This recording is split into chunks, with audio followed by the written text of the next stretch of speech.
Economia e Negócios, com Ábido Filho.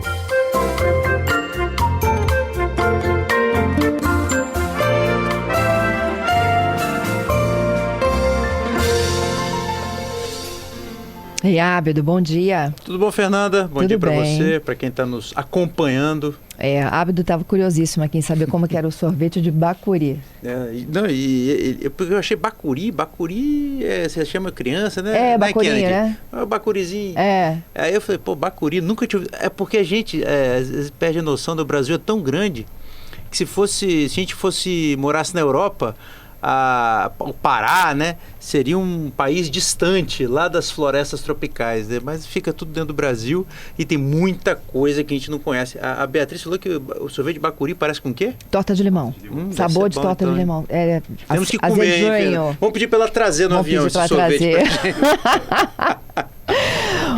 Falando um pouco da nossa realidade, nosso litoral sul, né, onde está instalada a Samarco, investimento milionário para a retomada dessas atividades. Bilionário, né? Bilionário, Fernanda. A Samarco vai investir 2 bilhões e 500 milhões de dólares na última fase da retomada.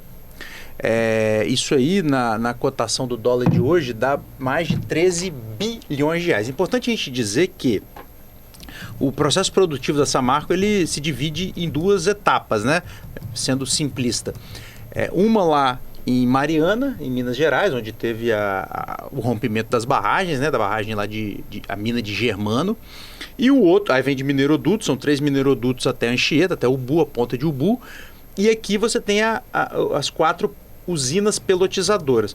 Para essa última fase, Fernanda, entrar em operação, vão ser investidos 13 bilhões de reais, pouco mais de 13 bilhões de reais, e boa parte desse investimento será feito na mina, lá em Minas Gerais. Portanto, aqui no Espírito Santo, essa divisão não tá, pelo menos não divulgada, tá? Mas aqui no Espírito Santo o investimento vai ser as duas usinas mais antigas, as duas pelotizadoras mais antigas da Samarco, uma de 77 e outra de 1997, elas vão ser completamente retrofitadas, para usar um termo moderno, né? Retrofit. Isso significa o quê? Elas vão ser refeitas. A única coisa que vai sobrar ali, Fernanda, são as estruturas físicas, mas assim, o processo produtivo, o maquinário, tudo isso vai ser refeito. O investimento aqui vai ser de pouco mais de 3 bilhões de reais. Hoje a Samarco produz. Aí, qual é o impacto disso, né? Bom, vamos lá. Primeiro que desde os dia 5 de...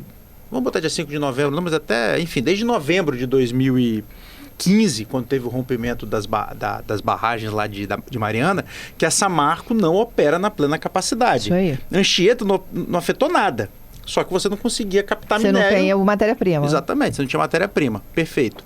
Então, você ficou até 2020 sem nada, em 2020 começa o processo de retomada. A primeira usina passou a funcionar, que é a quarta usina, né? A usina mais nova, foi inaugurada em 2014, um ano antes da tragédia, e ela com capacidade ali para 8, 9 milhões de toneladas por ano.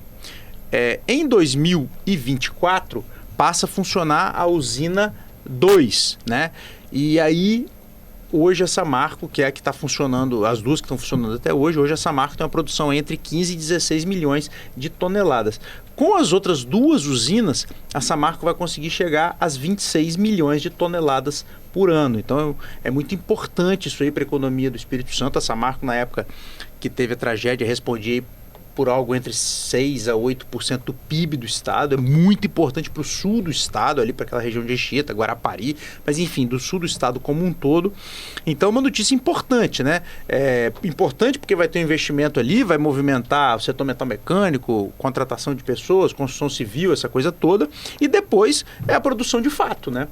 A partir de 2028, a expectativa é que até o final de 2028 essas duas usinas estejam prontas. E aí, em 2029...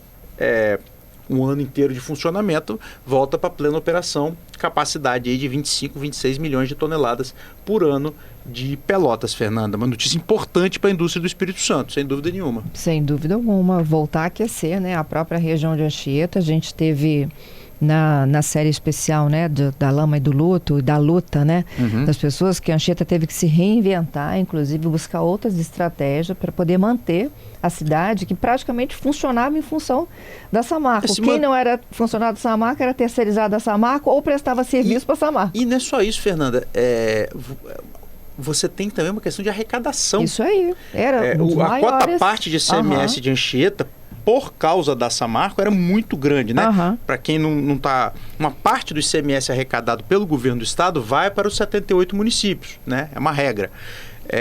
E essa cota, essa divisão, ela é feita conforme a sua atividade. Tem uma série de critérios, mas entre os critérios está a atividade econômica. Com o fechamento da Samarco, a parte que cabia, que sempre coube em Anchieta, foi lá embaixo. Então, assim, o município praticamente quebrou. Então, teve que se reinventar aí nesses últimos 10 anos. Então, uma notícia importante, principalmente para Anchieta, principalmente para o sul do estado, mas para o Espírito Santo como um todo. É isso. E, Fernando, temos tempo ainda? Temos 2 minutos, ainda, né? 2 minutinhos.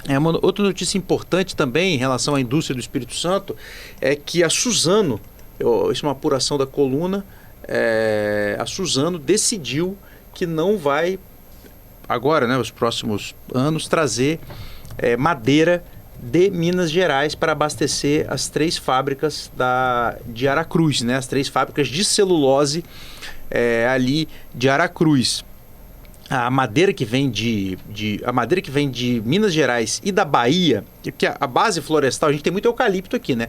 Mas não é suficiente para abastecer a demanda das usinas, né? Das 3 fábricas de celulose ali de Aracruz. Então, cerca de 50% da madeira, ela precisa vir ou da Bahia ou de Minas Gerais. Minas Gerais responde por 25% disso. Só que o custo logístico não está parando de pé. Então, a Suzano, a partir de janeiro, não vai mais trazer a madeira de Minas Gerais. Isso já é uma decisão tomada. Qual é a consequência provável? Isso ainda não está fechado. É que a gente tem uma redução na produção de celulose em Aracruz, enfim, no primeiro semestre do ano que vem. De novo, tá, gente? A decisão de não trazer madeira já está tomada. A decisão, a questão da redução, do corte de produção, ainda não. Mas é uma consequência provável, porque você precisa da matéria-prima para, né? Então, assim, hoje, a capacidade máxima de celulose é de 2.300.000 toneladas. A produção hoje está em 2 milhões de toneladas. E se cair, caso caia, na mesma proporção da redução da vinda da madeira lá de Minas, que é aí na casa de 20%, a gente pode chegar a uma produção de 1.600.000 toneladas de celulose aqui em Aracruz. Outra notícia importante, aí uma notícia, caso se confirme esse corte, uma notícia ruim para a indústria aqui do Espírito Santo. Então, tem uma notícia boa, que é a notícia da Samarco, da retomada, né? O investimento, e da notícia que a gente precisa ficar atento nas próximas semanas, se a Suzano vai mesmo, de fato, cortar a produção de celulose em Aracruz. Tem um ouvinte, César, nos perguntando sobre o processo de recuperação judicial da Samarco, né? Foi concluído. Eu estava até atualizando aqui para poder lembrar a data. Foi concluído recentemente, né? O plano de recuperação foi homologado em 2023 e foi encerrado judicialmente em 2025. Segundo a mesma reportagem, todos os itens foram cumpridos pela mineradora, e aí, quando dá por encerrado, é que ela se permitiu anunciar o processo de retomada.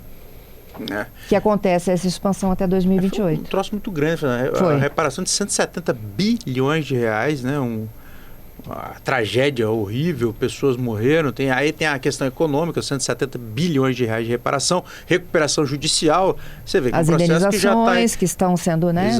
A reparação como um todo inclui as indenizações, né? Então você está falando de algo que de fato é muito grande e complexo. É isso. E de algo assim que, para retomar, né, essa atividade aqui, ela teve que tomar inúmeras outras mudanças de produção para que um acidente como esse não corra o risco de acontecer. A barragem lá, o método lá na barragem de Germano é completamente diferente do método que era usado até 2015. Agora é seco, né? E o transporte também é por um outro sistema mais seguro, que é o de cava, né? Exatamente, que é onde se deposita. Isso.